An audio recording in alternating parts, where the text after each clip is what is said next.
and the factors we've considered up until this point. This also is not a negotiation because some of the technical and regulatory requirements can't be changed. This is also not the end.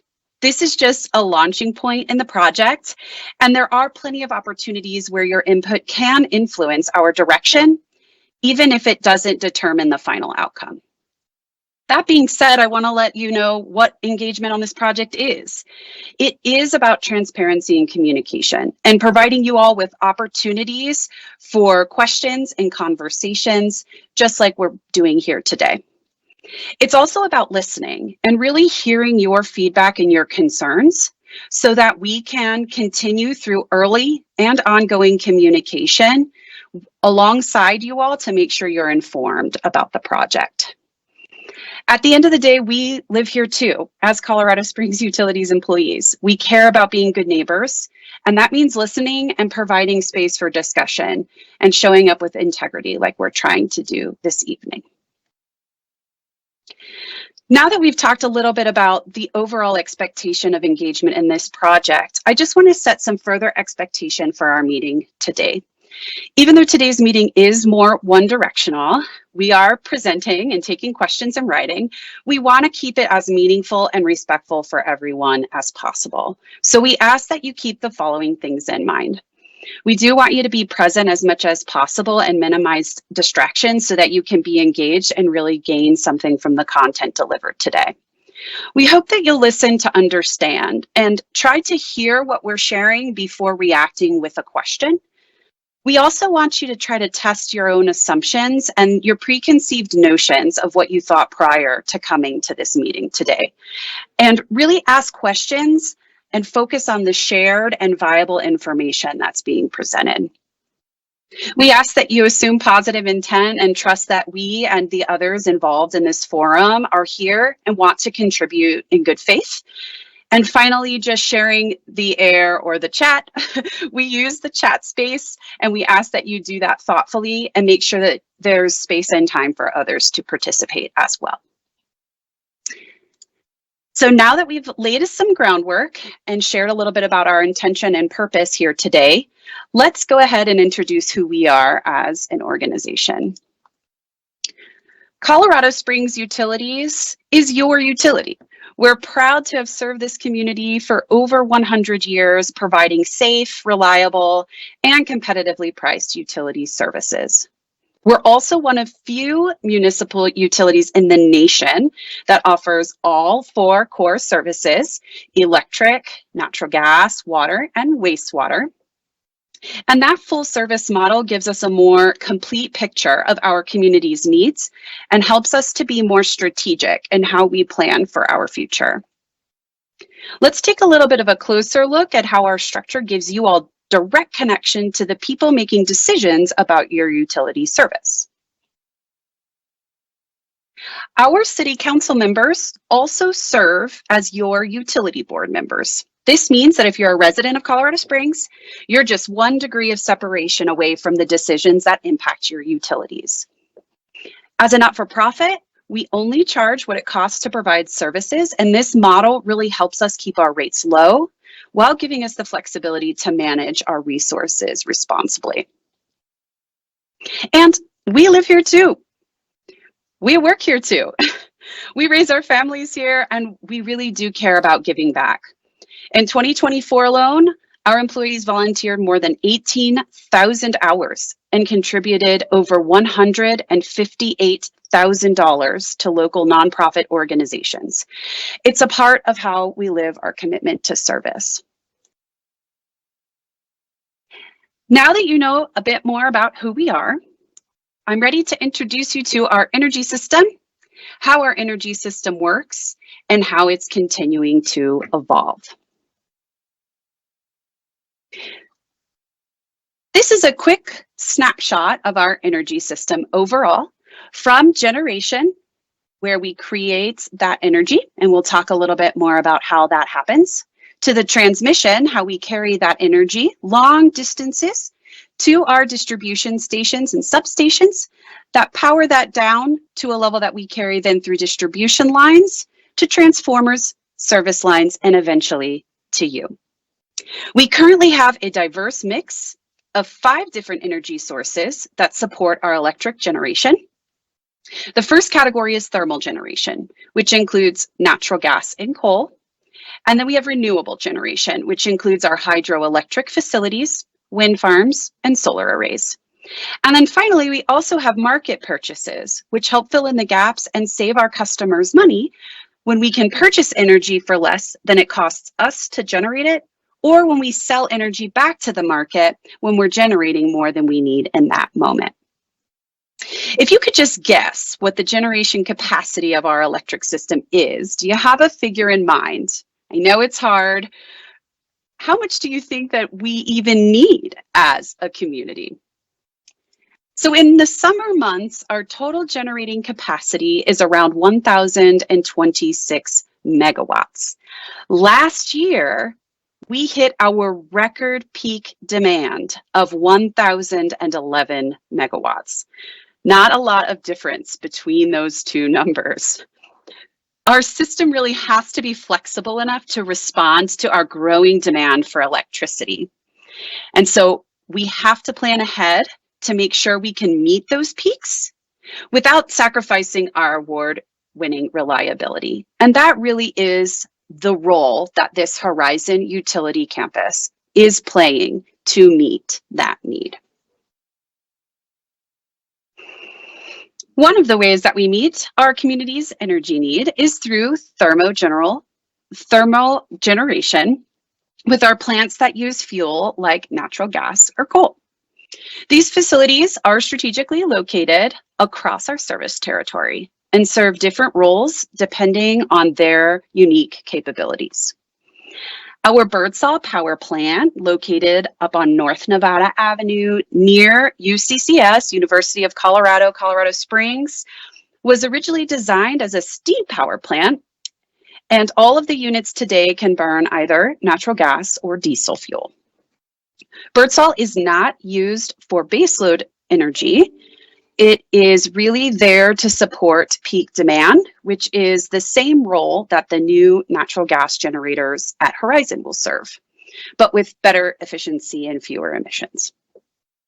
Birdsall also plays a critical role as our control center for our remote plant operations, which includes some of our hydroelectric facilities. To the south, we have Nixon Power Plant near Fountain, Colorado. Nixon is home to our last coal burning units, which generate about 200 megawatts, along with another 76 megawatts of energy from its natural gas combustion turbines. The transition away from coal is already underway, but Nixon still remains an important part of our current energy mix. Near Nixon is the Front Range Power Plant, our largest generation facility. It uses a gas combined cycle design, which means it captures and releases heat to generate additional power more efficiently. With 554 megawatts of capacity, it is our largest generation facility and is a key part in us meeting our base energy needs. And then finally, at South Plant, which is the location of the former Martin Drake Power Plant site, we have 6 simple cycle natural gas generator units that were installed in 2023 and that offer 162 megawatts of flexible energy. These turbines are similar in design to the new ones that are planned for the Horizon site and are ideal for quick dispatch. These units are really critical to balance the renewable generation sources that we have and to help us meet our peak demand energy needs. Now that you have a quick overview of our thermal generation facilities, we're going to transition to talk about our different type of renewable generation facilities.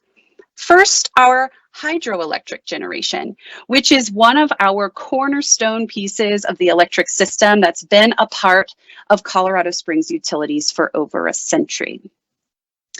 The Manitou Hydroelectric Plant is a local landmark. I'm sure if you've walked the incline or been to Manitou or the Cog Railway, you've seen this facility.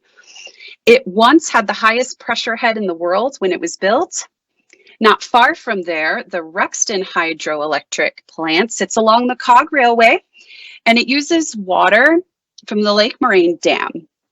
This facility also has a special distinction of being the first fully automated hydroelectric plant in the world. Some pretty unique, distinct factors with some of our electric generation infrastructure. Next is our Tesla hydroelectric plant, and this is located on the Air Force Academy property.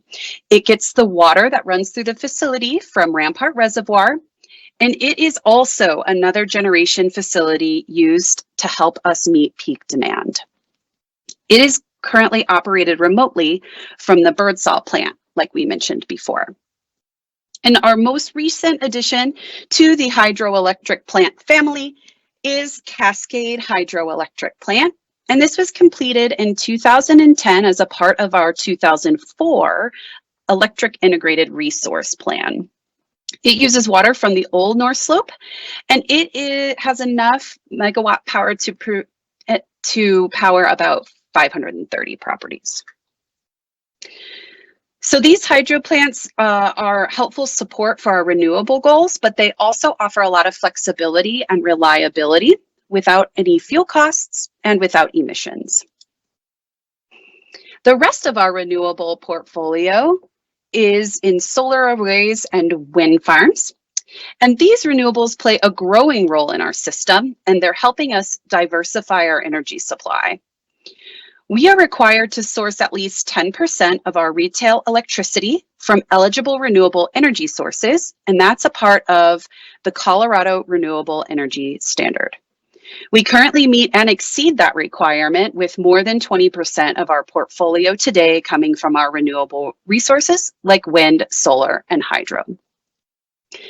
Many of our renewable sources, specifically solar and wind, come through long-term power purchase agreements, which we call PPAs. These long-term energy supply agreements are with third-party companies who actually build and own and operate those facilities. This allows us the benefit of getting the renewable energy generation, but without having to pass on the maintenance risk or the repair costs to our customers. Just think about how much it would cost to repair thousands of solar panels after a really significant hailstorm. It's a lot. Instead, our customers pay for the energy provided through these agreements and the fuel rates, which are set by City Council each quarter. And then the last and newest element of our electric system is battery storage. Because wind and solar are only available when the weather is cooperating, energy storage is essential. That's why we've invested in large-scale battery storage to help support our electric grid. Last October, we added our first 100 megawatts of lithium-ion battery storage to our system at the Jackson Fuller substation site in the northeast part of our service territory. These batteries are fully operational as of this month, and they play a key role in storing the excess renewable energy like solar power that's collected during the day and can release it during high demand periods like in the evening hours when people come home from work and businesses are still open. This battery storage is just one of many parts of the bigger picture of our energy future that allows us to rely less on fossil fuels, but without sacrificing our reliability. That's a great place to pause. And we're going to make sure that at this time, there's no specific questions before we talk about our future and where we're going in our energy system. Stu, do I have any questions for right now that haven't already been answered? Not yet, Brittany. Great. So now that we know what the current energy system looks like, we're going to talk about where we're going and what generation resources are going to help us get there. We're trying to move away from large-scale fossil fuel generation because of its impact on health and the environment. As we continue to bring on more renewables, we also need more flexible resources that can keep our energy supply reliable and cost effective, especially when wind and solar production drops off or there's a spike in customer demand. Natural gas engines, like those being installed at the Horizon site, are what help provide us that flexibility. They are not baseload resources and instead are designed to be used as needed, start quickly, run until we don't need them, and then shut down when they're not in use. This allows us to integrate more renewable and clean energy, maintain reliability, and really complement instead of competing with wind and solar resources to fill the gap when renewable generation is not available. When considering what transition fuel we could use to help support those renewables, we really had to ask ourselves the question, what could really help with the health and safety concerns for the public, the cost of that generation, and really critically, the reliability and the technical capability that we need to meet peak demand? While coal-fired generation has been a really significant part of our energy system for much of our history, we do know that it contributes to public health and environmental concerns. Natural gas is considered the least carbon-intensive fossil fuel when it comes to fossil fuel generation, but it does really help us support that ability to provide cost-effective and reliable energy. When we're talking about least carbon-intensive fossil fuel, what does that really mean? Well, natural gas burns 90 times less sulfur dioxide than coal, produces 5 times less nitrogen oxide than coal, and 50% less carbon dioxide than coal. So incorporating a limited amount of natural gas generation next to our renewable resources helps us meet that energy future and those energy demands so that we're complying with emission reduction requirements and keeping that award-winning reliability. We've talked a little bit now about natural gas as a transition and bridge fuel and the role that it plays in electric generation. I think it's also important to step back and talk about how do we even get natural gas in the first place? It's really important to note that Colorado Springs Utilities does not extract natural gas, nor do we move natural gas through a transmission system. So if you look at this graph, and we saw this before with our electric system, the production wells, the gathering system, the processing facilities, the compressor stations and transmission system are all things that happen before we ever see the natural gas in our system. 100% of the natural gas in our system is purchased from energy infrastructure companies. Right now, we work with Kinder Morgan, which is our current natural gas provider. They are the ones that extract or frack, process, deliver the natural gas to us through their transmission pipelines. We then receive it at one of our gate stations. We have 5 gate stations currently, and that is where it is connected to our distribution system. So again, everything before number 6, we do not own or operate or have any influence over until we receive the natural gas in our system at our gate stations, and then we do manage and control it once it moves through our distribution systems to you all as our customers. One other exciting piece about the Horizon Utility Campus is we're adding 2 new gate stations, one for our current provider, Kinder Morgan, and then one for a new energy provider as we move forward.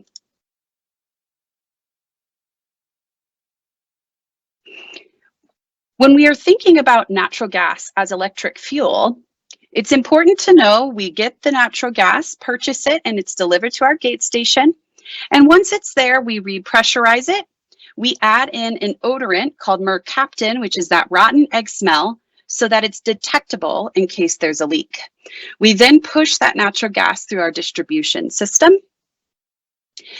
And what's so critical about that and its relation to the Horizon Utility Campus is that this is going to really help. These two new gate stations are going to help make sure that we have consistent and reliable natural gas supply for those natural gas generation units. We call that firm load, that consistent supply of natural gas that helps keep those generators running smoothly, especially during time of high demand.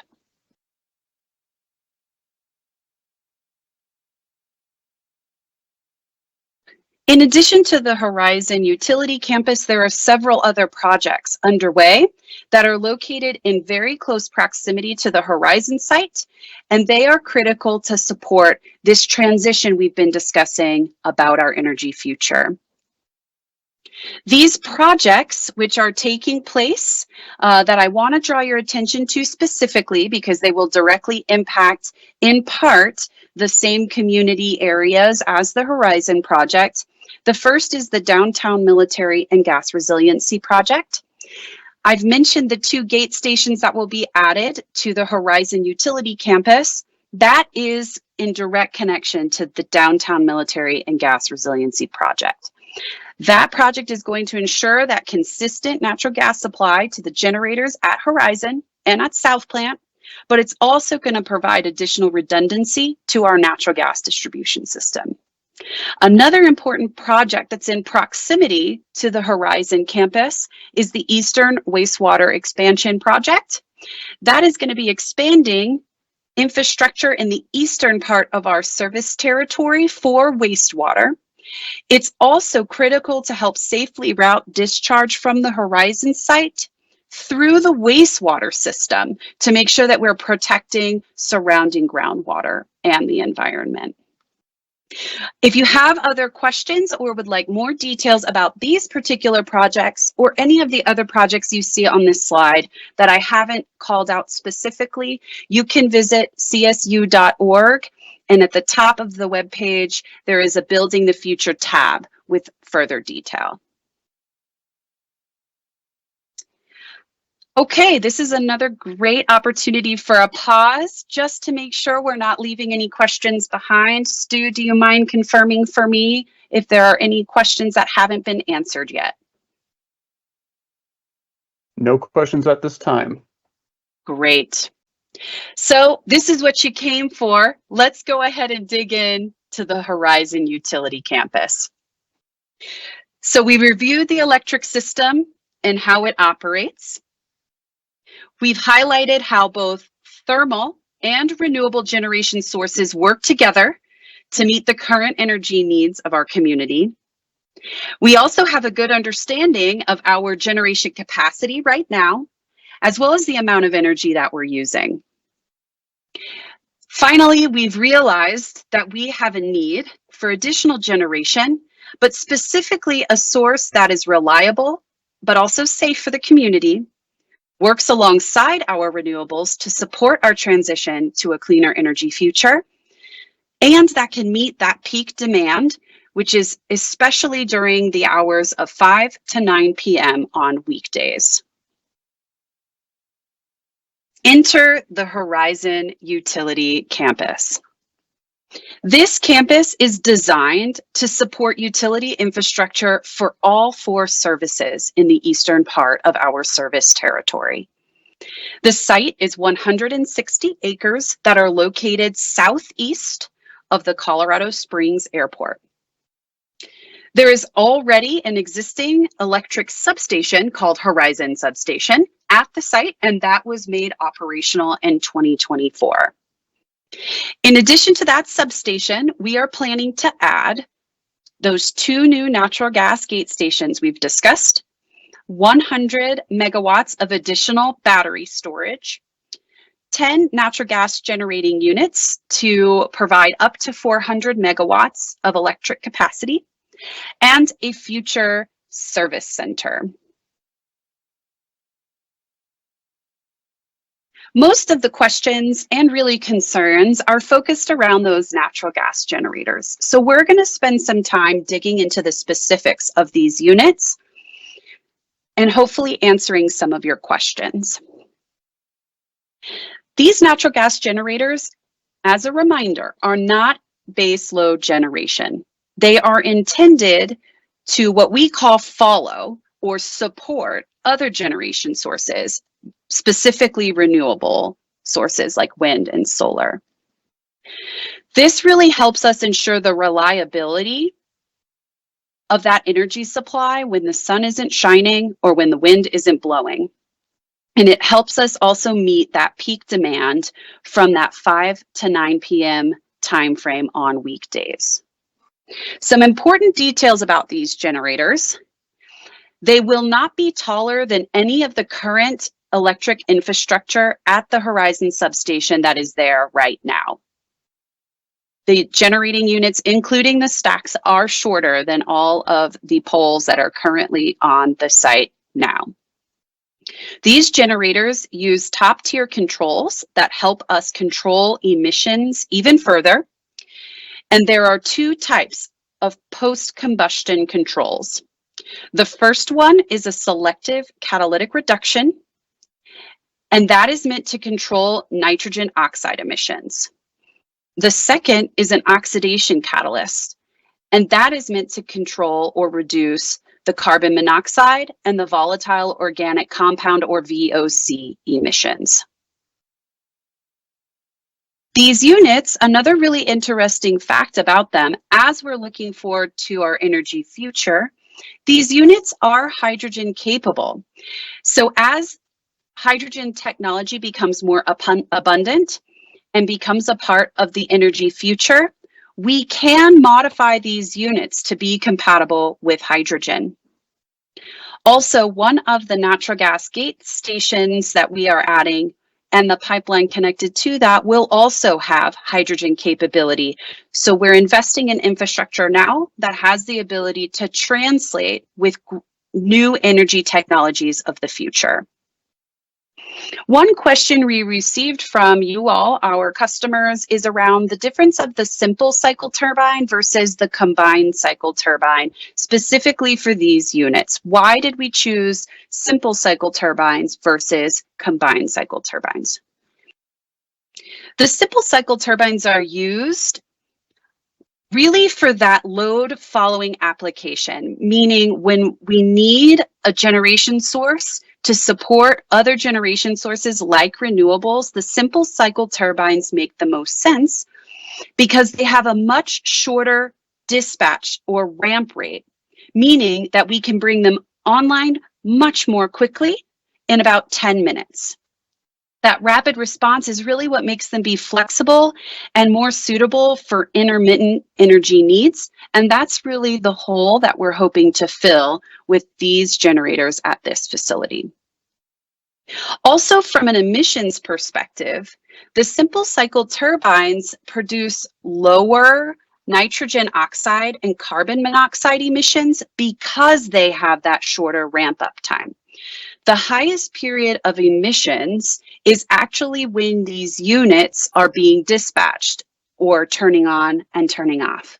Because there's a shorter dispatch time, that high period of emissions is also shorter. Another significant question, besides specificity around the unit itself, the units themselves, is the site selection. How do we even decide where to put new utility infrastructure and why? Honestly, locating utility infrastructure in a growing community is very challenging because the areas where the infrastructure is needed are often the same areas that have the existing customers living there who rely on that energy. So when we start considering site locations for new infrastructure, we always start by considering what's the impact on our community. Thinking specifically about the impact on our residents and businesses in the neighboring areas, as well as that environmental impact and what potential effects could this facility have on open spaces and waterways and wildlife. We then evaluate the technical needs for our energy system. What will this new infrastructure do for us? So specifically, we look at land that is already owned by Colorado Springs Utilities and really trying to look for land that's already zoned for utility use. For this particular project, we needed the units to be placed near renewable generation and transmission lines so that they could easily integrate into the system. We needed a site that was large enough to be able to accommodate the 10 natural gas generating units. And we needed the presence of existing utility infrastructure that is required to be able to operate these units. So this specific site at the Horizon campus was compared to 2 other sites with existing utility infrastructure that was already owned by Colorado Springs Utilities and that was zoned for utility use. And those facilities were at Clear Spring Ranch and Williams Creek Substation, and obviously the Horizon space. In the end, this particular 160-acre site was chosen because it did meet so many of our needs and did have the least amount of impact on the existing populations and the existing environment. It was already owned by Colorado Springs Utilities, meaning we didn't have to purchase land and add additional cost. It was already zoned for utility use. It provides the necessary space for all of the connections that are needed in this area. There's already an existing substation with transmission lines at the site, and the area is relatively less developed with a lower population density. Finally, it's really perfectly positioned to help us meet the future energy needs of Eastern Colorado Springs. All right. I know it's really dense and technical information, but I hope that you have a very good overview right now of the Horizon site, the natural gas generators at that site, and how we came to select that site for this new utility infrastructure. Finally, I just want to touch briefly on the timeline for the project. We have gone through the request for proposal process and selected our contractor, Pro Energy, who is going to help us with building these natural gas generating units. We're currently in design and working on the procurement or acquiring the items for the site that have really long lead times. We've also submitted our air quality permit application with the Colorado Department of Public Health and the Environment, and that is currently under review. And we've really started the heavy lifting on our communication with you all as our customers and our community members as we're really initiating this process. Once we receive the air quality permit, we will begin construction in 2026.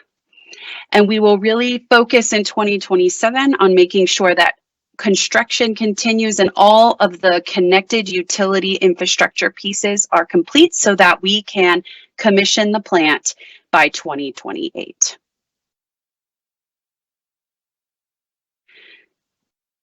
All right, we'll take another pause. We want to make sure there's time for any specific questions as related to that Horizon site before diving into your questions that you provided before the meeting, so we can make sure you're getting those answers with us here tonight. So Stu, another check-in. Are there any questions right now that need to be addressed that weren't already? Nope. Nope. No questions at this time. Awesome. You guys, we're doing great and moving right along. All right, so finally, our big lift for the evening really is diving into your questions and making sure that they're answered. First, I just want to say thank you to everyone who registered for this session and really took the time to submit your thoughtful questions in advance. We've reviewed all of your input and spoken to all of our subject matter experts to prepare these answers for you.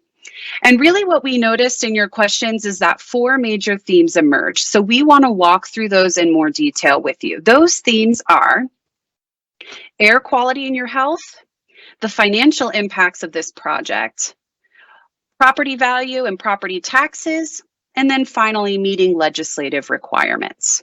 So let's go ahead and dive into really everyone's most burning question, air quality and the potential impacts of this site on the health of the local community. So before we dive into the details, I'm going to give you a little background. The Environmental Protection Agency, the EPA, they set national ambient air quality standards. We call them NAAQS. And the purpose of the NAAQS are to provide protection for the health of all people, including our sensitive populations, which are children, our older adults, and individuals with respiratory illness like asthma. These standards are designed to ensure that even long-term exposure to sensitive groups stay within safe levels. Here in Colorado, our Department of Public Health and the Environment is our regulatory permitting agency. And they run air quality monitoring equipment at locations all over the state of Colorado. The nearest monitoring equipment to the Horizon Utility campus is actually located at the weather station at the Colorado Springs Airport, which is in very close proximity to the project area.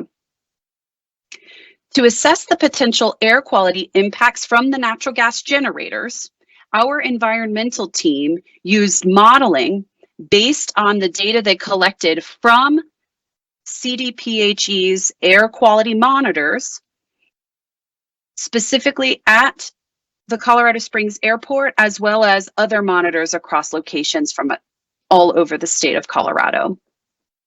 What these modeling results showed is that even if we run the generators at their full capacity, as allowed with the air quality permit, the emissions from the facility would remain significantly below those air quality standards set by the EPA, meaning this facility is safe for our community.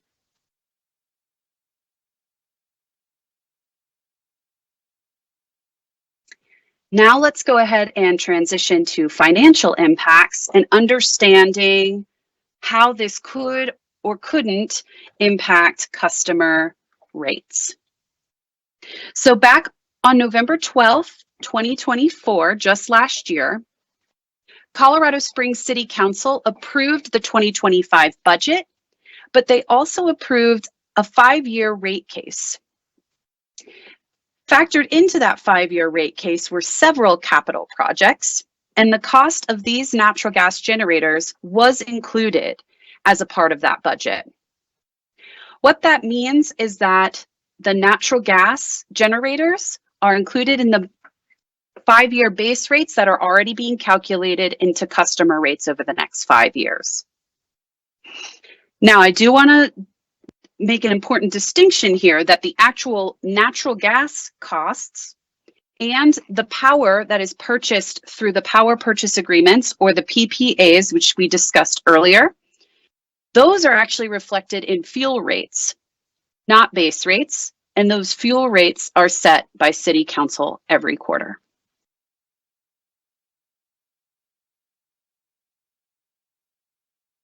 On to property values and property taxes.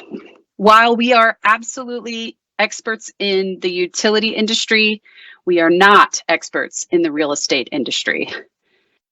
That said, we're not aware of any property value declines from any homes or businesses that are located near any of our utility infrastructure. And we're also not aware of any direct impacts on property taxes. A specific note, since this site had already been zoned for utility use, it's unlikely there will be any dramatic impacts in any way. However, if you have specific questions or concerns, we really do encourage that you reach out to the experts in each of these fields. The El Paso County Assessor's Office is a great resource for getting more information on property taxes. We do know also that some of our impacted customers live in a metro district, so I encourage you reach out to the administrative office if you do live in a metro district and ask about taxes there as well. And finally, you can contact your local realtor association for current market value data or to ask any questions about property value.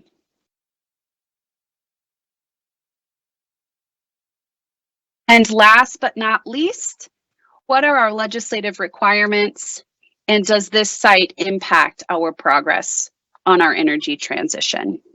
It's really important to note that we are committed to meeting the state's legislative requirements, and we're also committed to continuing to operate that safe and reliable and cost-effective energy system that we have been known for. What this includes is making upgrades to the existing electric system and the life of our current generation resources, and balancing that cost to make sure that we're supporting the local economy while not forgetting about supporting the environment. Another thing that we're doing to help meet the legislative requirements is investing in transmission lines and substations that will modernize our grid, because those upgrades help us continue to meet the evolving customer need and also are preparing us for future energy solutions so that once they're available, we can adopt them more quickly into our system. As we've said, we are interested in keeping all clean energy options on the table, and that does include nuclear energy. We're especially interested in small modular reactor technology, but we are realistic that any potential nuclear project is likely 10 to 15 years away from being permitted and operational.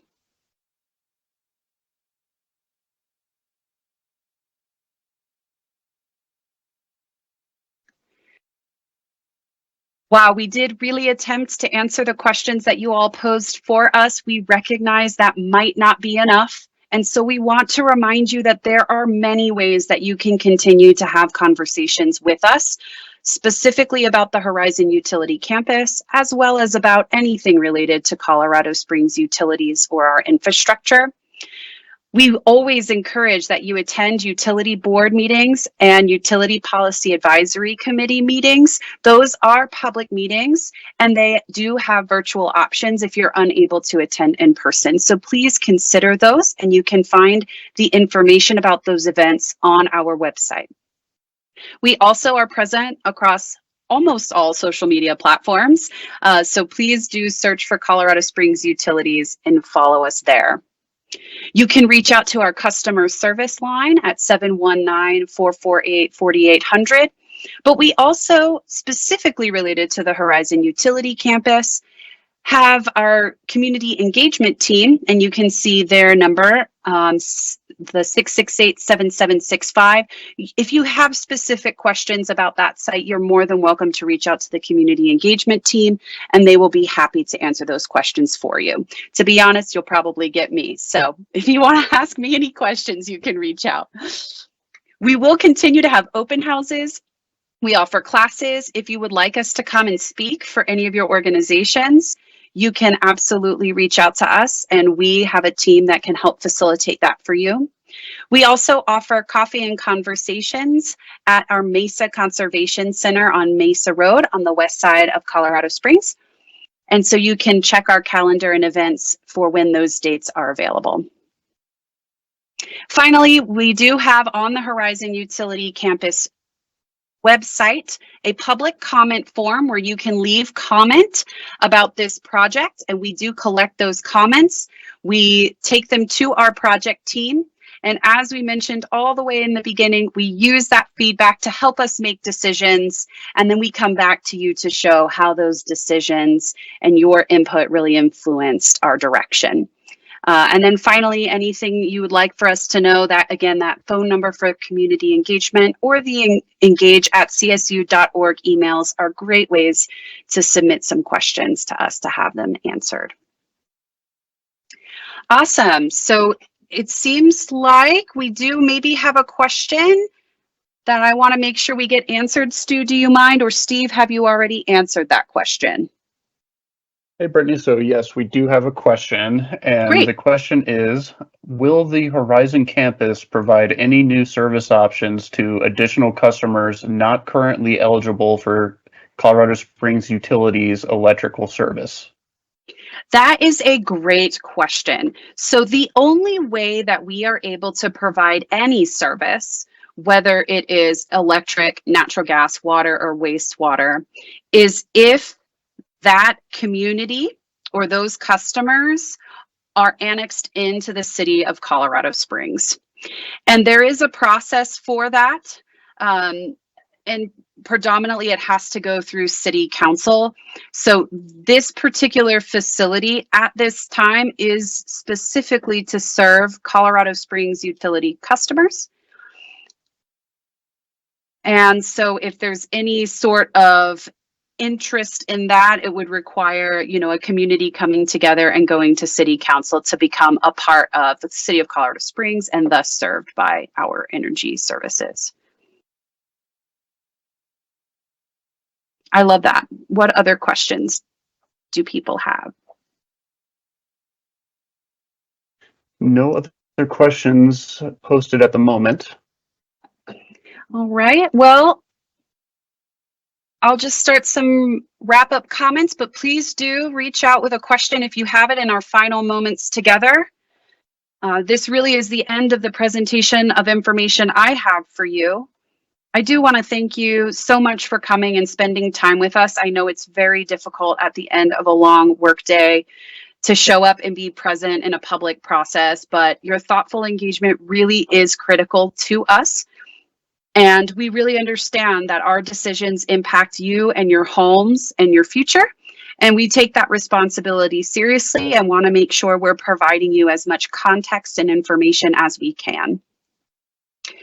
If you have any further questions that haven't been addressed, now's a great time to bring them up. Even after today, we encourage that you reach out through those platforms that I mentioned. And if there's nothing else, I just want to thank you for your participation and being a part of this important conversation about our energy future. Thank you, everyone, for coming.